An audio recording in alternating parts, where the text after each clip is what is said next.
I gave you this article right here. I think you can read this later. This is astonishing. This case right here. The court in the Federal Appeals Court in Missouri ruled in favor of giving a man who was on a death row a drug to make him mentally healthy so he could execute him. It's a fascinating case. The man was declared insane, but then the court ruled that give him a drug to make him sane, then we can kill him.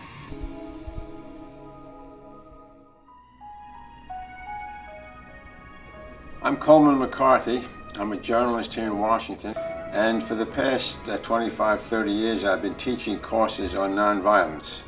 I'm a pacifist, a vegetarian, and I have interviewed many of the world's great peacemakers. I've interviewed Desmond Tutu from South Africa, Rigoberta Menchú from Guatemala, Perez Esquivel from Buenos Aires, Mother Teresa, Muhammad Yunus from Bangladesh.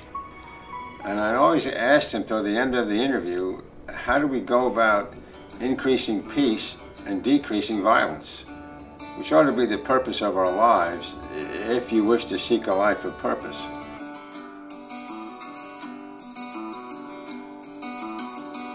We can turn to the left. Everything, I always turn to the left anyway, so this is the office to the left.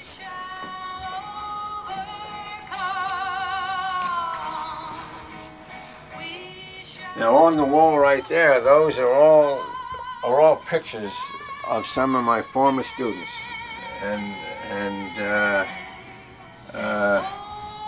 there's a picture of Joan Baez, who's on the advisory board of our Peace Center. There is a picture right there. I took the class to Virginia's death row. That building right in the back are all cells of prisoners waiting to be condemned.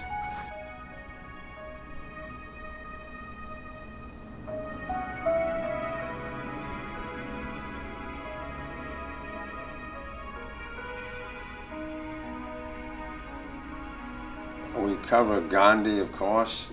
Gandhi wrote 95 books during his lifetime, a prolific writer.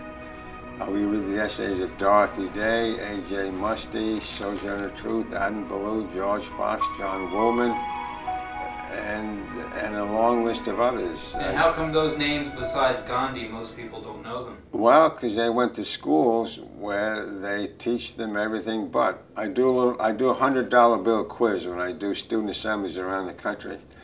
I ask the students, I'm going to give you 6 names, and here is a $100 bill, which I hold up. And there it is right there, $100, if you can identify the following 6 people. I asked them, who is Robert E. Lee? Oh yes, great Civil War general. They all know that name. Who is Ulysses S. Grant? They all know that name. Another general. Who is Paul Revere? Oh yes, the Battle of Lexington and Concord. So they're all 3 for 3 now. Then I say, well, who is Jeanette Rankin? Rarely does a hand go up. Who is Emily Balch? No one's ever identified Emily Balch. Who is Barbara Lee? Very few know Barbara Lee.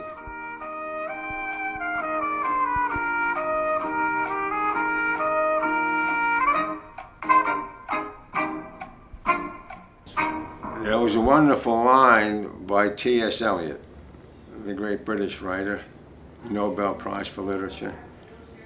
He said, in a world of fugitives, those who run in the opposite way are seen as madmen. So when you break ranks, when you go in the opposite direction of the herd, oh, there's something wrong with you. You're an extremist. I'm normal. The extremists are those who believe if you kill enough people, we'll have peace. That to me is a rather extreme view, which is no evidence to back it up. You don't fight fire with fire. You fight fire with water. So I'm carrying the water and trying to spread it around a little bit. Am I getting anywhere? I don't think about that. I don't worry about being successful. I worry about being faithful. Faithful to the ideals of nonviolence, faithful to the ideas of sharing wealth, and remembering that there are 40,000 people a day who die of hunger or preventable diseases the very same day this colossus United States militarized government is spending $2.5 billion. That, to me, history will judge us severely.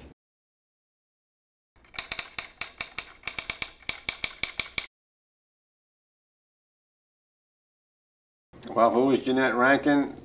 The first member of Congress who was a woman, pacifist Republican, yes, from Montana, voted against First World War and Second World War and said both times you can no more win a war than win an earthquake. One of the greatest lines ever. Who was Emily Balch? Well, she was a professor at Wellesley College in Boston, went on to found the Women's International League for Peace and Freedom and won the Nobel Peace Prize. An American woman from Philadelphia. And students don't know about her. The last name is Barbara Lee. Who's Barbara Lee? 18 years old, living in El Paso, Texas. She had no money, no job, and 2 children, and no husband or boyfriend. On her own, with little hope, made her way to Oakland, California, became a social worker, and there was an open seat for Congress 10 years ago. She ran and won as a long shot. On September 14th, 3 days after 9/11, Barbara Lee was on the House of Representatives floor, and there was a vote that day on whether to go bomb people in Afghanistan, as George Bush was hot to do. The vote was 534 to 1. And who was the one who opposed the killing? Barbara Lee. So the students know all about the men who break the peace, but not the women who make the peace. Not their fault. The schools haven't taught them. Many teachers don't even know. So that's why peace education is now in its infancy. So has anybody ever won your quiz? Someone came 4 out of 5. I got 5 out of 6 one time. That's as close as we've ever gotten. I never worried about losing it. I can always count on American education. So we'll keep doing the quiz. Maybe somebody will get it someday. I'm hoping. And that's where we are with peace education.